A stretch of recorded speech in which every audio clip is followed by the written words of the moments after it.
Chapter 12. Before the battle. Luckily for us, Infidus and the chiefs knew all the paths of the great town perfectly, so that we passed by sideways unmolested, and notwithstanding the gloom we made fair progress. For an hour or more we journeyed on, till at length the eclipse began to pass, and that edge of the moon which had disappeared the first became again visible. Suddenly, as we watched, there burst from it a silver streak of light, accompanied by a wondrous ruddy glow, which hung upon the blackness of the sky like a celestial lamp, and a wild and lovely sight it was. In another 5 minutes the stars began to fade, and there was sufficient light to see our whereabouts. We then discovered that we were clear of the town of Loo, and approaching a large flat-topped hill, measuring some 2 miles in circumference. This hill, which is of a formation common in South Africa, is not very high. Indeed, its greatest elevation is scarcely more than 200 feet, but it is shaped like a horseshoe, and its sides are rather precipitous and strewn with boulders. On the grass tableland at its summit is ample camping ground, which had been utilized as a military cantonment of no mean strength. Its ordinary garrison was one regiment of 3,000 men, but as we toiled up the steep side of the mountain in the returning moonlight we perceived that there were several of such regiments in camp there. Reaching the tableland at last, we found crowds of men roused from their sleep, shivering with fear and huddled up together in the utmost consternation at the natural phenomenon which they were witnessing. Passing through these without a word, we gained a hut in the center of the ground, where we were astonished to find 2 men waiting, laden with our few goods and chattels, which of course we had been obliged to leave behind in our hasty flight. I sent for them, explained Infidus, and also for these, and he lifted up Good's long-lost trousers. With an exclamation of rapturous delight Good sprang at them, and instantly proceeded to put them on. "Surely my lord will not hide his beautiful white legs," exclaimed Infidus regretfully. But Good persisted, and once only did the Kukuana people get the chance of seeing his beautiful legs again. Good is a very modest man. Henceforward they had to satisfy their aesthetic longings with his one whisker, his transparent eye, and his movable teeth. Still gazing with fond remembrance at Good's trousers, Infidus next informed us that he had commanded the regiments to muster so soon as the day broke, in order to explain to them fully the origin and circumstances of the rebellion which was decided on by the chiefs, and to introduce to them the rightful heir to the throne, Ignosi. Accordingly, when the sun was up, the troops, in all some 20,000 men, and the flower of the Kukuana army, were mustered on a large open space, to which we went. The men were drawn up in 3 sides of a dense square, and presented a magnificent spectacle. We took our station on the open side of the square, and were speedily surrounded by all the principal chiefs and officers. These, after silence had been proclaimed, Infidus proceeded to address. He narrated to them in vigorous and graceful language, for, like most Kukuanas of high rank, he was a born orator, the history of Ignosi's father, and of how he had been basely murdered by Twala the king, and his wife and child driven out to starve. Then he pointed out that the people suffered and groaned under Twala's cruel rule, instancing the proceedings of the previous night, when, under pretense of their being evildoers, many of the noblest in the land had been dragged forth and wickedly done to death. Next he went on to say that the white lords from the stars, looking down upon their country, had perceived its trouble, and determined, at great personal inconvenience, to alleviate its lot, that they had accordingly taken the real king of the Kukuanas, Ignosi, who was languishing in exile, by the hand, and led him over the mountains. That they had seen the wickedness of Twala's doings, and for a sign to the wavering, and to save the life of the girl Falada, actually, by the exercise of their high magic, had put out the moon and slain the young fiend Scragga, and that they were prepared to stand by them, and assist them to overthrow Twala, and set up the rightful king, Ignosi, in his place. He finished his discourse amidst a murmur of approbation. Then Ignosi stepped forward and began to speak. Having reiterated all that Infidus his uncle had said, he concluded a powerful speech in these words. "O chiefs, captains, soldiers, and people, ye have heard my words. Now must ye make choice between me and him who sits upon my throne, the uncle who killed his brother, and hunted his brother's child forth to die in the cold and the night. That I am indeed the king these pointing to the chiefs, can tell you, for they have seen the snake about my middle. If I were not the king, would these white men be on my side with all their magic? Tremble, chiefs, captains, soldiers, and people. Is not the darkness they have brought upon the land to confound Twala and cover our flight, darkness even in the hour of the full moon, yet before your eyes? It is, answered the soldiers. I am the king, I say to you, I am the king, went on Ignosi, drawing up his great stature to its full, and lifting his broad-bladed battle-axe above his head. If there be any man among you who says that it is not so, let him stand forth and I will fight him now, and his blood shall be a red token that I tell you true. Let him stand forth, I say, and he shook the great axe till it flashed in the sunlight. As nobody seemed inclined to respond to this heroic version of Dilly, Dilly, come and be killed, our late henchman proceeded with his address. I am indeed the king, and should ye stand by my side in the battle, if I win the day ye shall go with me to victory and honor. I will give you oxen and wives, and ye shall take place of all the regiments, and if ye fall, I will fall with you. And behold, I give you this promise, that when I sit upon the seat of my fathers, bloodshed shall cease in the land. No longer shall ye cry for justice to find slaughter, no longer shall the witch-finder hunt you out so that ye may be slain without a cause. No man shall die save he who offends against the laws. The eating up of your crawls shall cease, each one of you shall sleep secure in his own hut and fear naught, and justice shall walk blindfold throughout the land. Have ye chosen, chiefs, captains, soldiers, and people? We have chosen, O king, came back the answer. It is well. Turn your heads and see how Twala's messengers go forth from the great town, east and west, and north and south, to gather a mighty army to slay me and you, and these my friends and protectors. Tomorrow, or perchance the next day, he will come against us with all who are faithful to him. Then I shall see the man who is indeed my man, the man who fears not to die for his cause, and I tell you that he shall not be forgotten in the time of spoil. I have spoken, O chiefs, captains, soldiers, and people. Now go to your huts and make you ready for war. There was a pause, till presently one of the chiefs lifted his hand, and out rolled the royal salute, Cum. It was a sign that the soldiers accepted Ignosi as their king. Then they marched off in battalions. Half an hour afterwards we held a council of war, at which all the commanders of regiments were present. It was evident to us that before very long we should be attacked in overwhelming force. Indeed, from our point of vantage on the hill we could see troops mustering, and runners going forth from Loo in every direction, doubtless to summon soldiers to the king's assistance. We had on our side about 20,000 men, composed of 7 of the best regiments in the country. Twala, so Infidus and the chiefs calculated, had at least 30 to 35,000 on whom he could rely at present assembled in Loo, and they thought that by midday on the morrow he would be able to gather another 5,000 or more to his aid. It was, of course, possible that some of his troops would desert and come over to us, but it was not a contingency which could be reckoned on. Meanwhile, it was clear that active preparations were being made by Twala to subdue us. Already strong bodies of armed men were patrolling round and round the foot of the hill, and there were other signs also of coming assault. Infidus and the chiefs, however, were of opinion that no attack would take place that day, which would be devoted to preparation and to the removal of every available means of the moral effect produced upon the minds of the soldiery by the supposed magical darkening of the moon.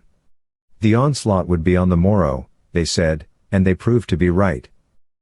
Meanwhile, we set to work to strengthen the position in all ways possible. Almost every man was turned out, and in the course of the day, which seemed far too short, much was done. The paths up the hill, that was rather a sanatorium than a fortress, being used generally as the camping place of regiments suffering from recent service in unhealthy portions of the country, were carefully blocked with masses of stones, and every other approach was made as impregnable as time would allow. Piles of boulders were collected at various spots to be rolled down upon an advancing enemy, stations were appointed to the different regiments, and all preparation was made which our joint ingenuity could suggest. Just before sundown, as we rested after our toil, we perceived a small company of men advancing towards us from the direction of Loo, one of whom bore a palm leaf in his hand for a sign that he came as a herald. As he drew near, Ignosi, Infidus, 1 or 2 chiefs and ourselves, went down to the foot of the mountain to meet him. He was a gallant-looking fellow, wearing the regulation leopard skin cloak. "Greeting!" he cried, As he came, the king's greeting to those who make unholy war against the king, the lion's greeting to the jackals that snarl around his heels. Speak, I said. These are the king's words. Surrender to the king's mercy ere a worse thing befall you. Already the shoulder has been torn from the black bull, and the king drives him bleeding about the camp. What are Twala's terms? I asked from curiosity. His terms are merciful, worthy of a great king. These are the words of Twala, the one-eyed, the mighty, the husband of 1,000 wives, lord of the Kukuanas, keeper of the great road, Solomon's road, beloved of the strange ones who sit in silence at the mountains yonder, the 3 witches, calf of the black cow, elephant whose tread shakes the earth, terror of the evildoer, ostrich whose feet devour the desert, huge one, black one, wise one, king from generation to generation.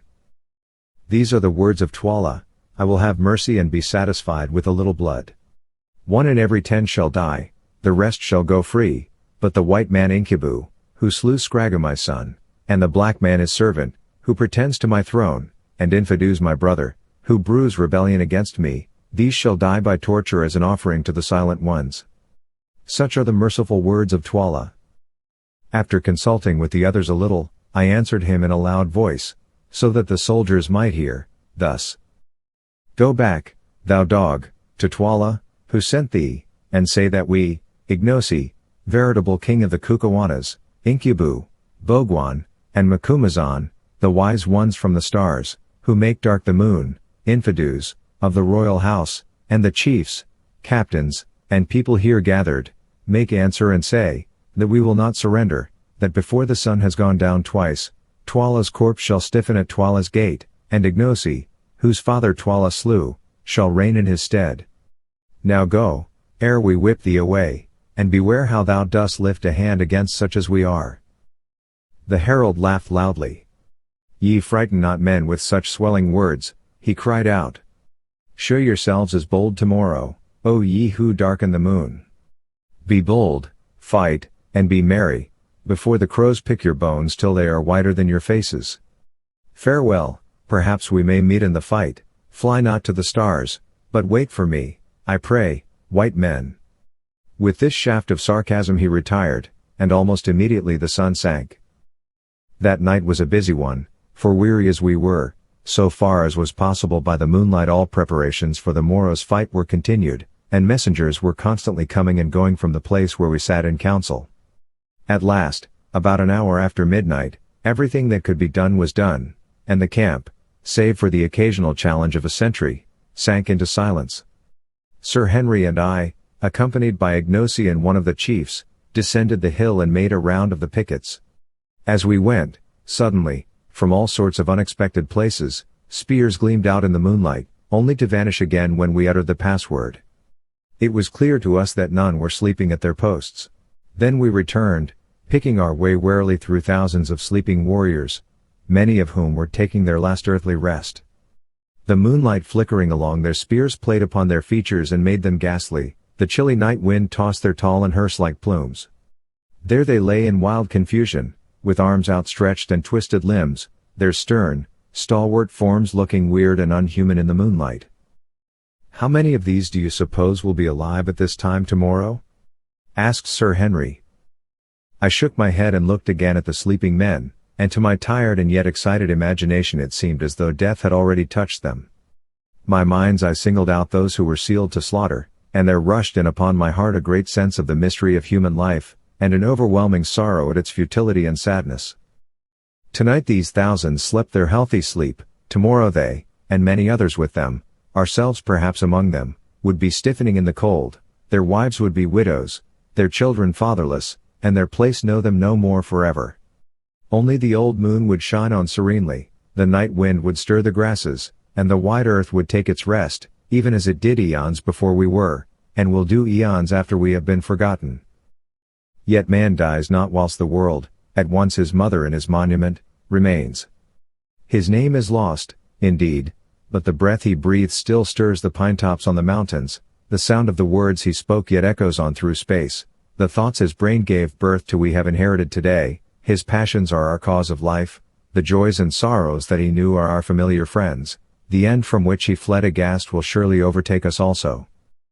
Truly the universe is full of ghosts, not sheeted churchyard specters, but the inextinguishable elements of individual life, which having once been, can never die, though they blend and change again forever. All sorts of reflections of this nature pass through my mind, for as I grow older I regret to say that a detestable habit of thinking seems to be getting a hold of me, while I stood and stared at those grim yet fantastic lines of warriors, sleeping, as their saying goes, upon their spears. "Curtis," I said, "I am in a condition of pitiable fear." Sir Henry stroked his yellow beard and laughed, as he answered, "I have heard you make that sort of remark before, Quatermain. Well, I mean it now. Do you know, I very much doubt if one of us will be alive tomorrow night. We shall be attacked in overwhelming force, and it is quite a chance if we can hold this place. We'll give a good account of some of them, at any rate. Look here, Quatermain, this business is nasty, and one with which, properly speaking, we ought not to be mixed up, but we are in for it, so we must make the best of our job. Speaking personally, I'd rather be killed fighting than any other way, and now that there seems little chance of our finding my poor brother, it makes the idea easier to me. But fortune favors the brave, and we may succeed. Anyway, the battle will be awful, and having a reputation to keep up, we shall need to be in the thick of the thing." He made this last remark in a mournful voice, but there was a gleam in his eye which belied its melancholy. I have an idea Sir Henry Curtis actually likes fighting. After this we went to sleep for a couple of hours or so.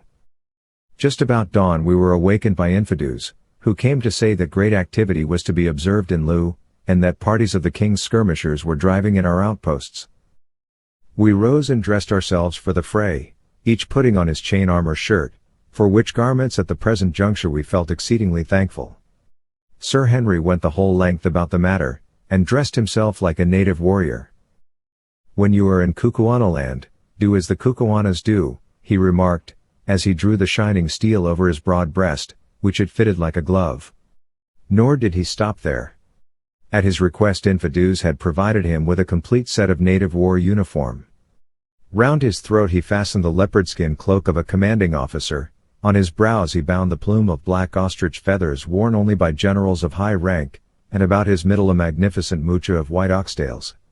A pair of sandals, a leglet of goat's hair, a heavy battle axe with a rhinoceros horn handle, a round iron shield covered with white oxhide, and the regulation number of tolash, or throwing knives, made up his equipment, to which, however, he added his revolver.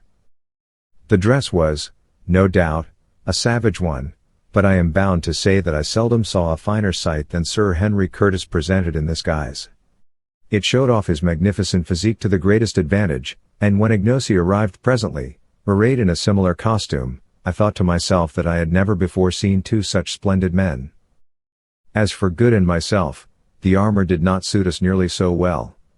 To begin with, Good insisted upon keeping on his newfound trousers, and a stout, short gentleman with an eyeglass, and one half of his face shaved, arrayed in a mail shirt, carefully tucked into a very seedy pair of corduroys, looks more remarkable than imposing. In my case, the chain shirt being too big for me, I put it on over all my clothes, which caused it to bulge in a somewhat ungainly fashion. I discarded my trousers, however, retaining only my veltunes, having determined to go into battle with bare legs, in order to be the lighter for running, in case it became necessary to retire quickly. The mail coat, a spear, a shield, that I did not know how to use, a couple of tolash, a revolver, and a huge plume, which I pinned into the top of my shooting hat, in order to give a bloodthirsty finish to my appearance, completed my modest equipment. In addition to all these articles, of course we had our rifles, but as ammunition was scarce, and as they would be useless in case of a charge, we arranged that they should be carried behind us by bearers. When at length we had equipped ourselves, we swallowed some food hastily, and then started out to see how things were going on. At one point in the tableland of the mountain, there was a little copy of brownstone, which served the double purpose of headquarters and of a conning tower. Here we found Infidus surrounded by his own regiment, the Greys, which was undoubtedly the finest in the Kukuana army, and the same that we had first seen at the outlying kraal. This regiment, now 3,500 strong, was being held in reserve, and the men were lying down on the grass in companies, and watching the king's forces creep out of Loo in long ant-like columns. There seemed to be no end to the length of these columns, 3 in all, and each of them numbering, as we judged, at least 11 or 12,000 men.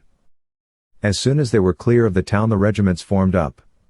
Then one body marched off to the right, one to the left, and the third came on slowly towards us. "Ah," said Infidus, "they are going to attack us on 3 sides at once." This seemed rather serious news, for our position on the top of the mountain, which measured 1.5 miles in circumference, being an extended one, it was important to us to concentrate our comparatively small defending force as much as possible. But since it was impossible for us to dictate in what way we should be assailed, we had to make the best of it, and accordingly sent orders to the various regiments to prepare to receive the separate onslaughts.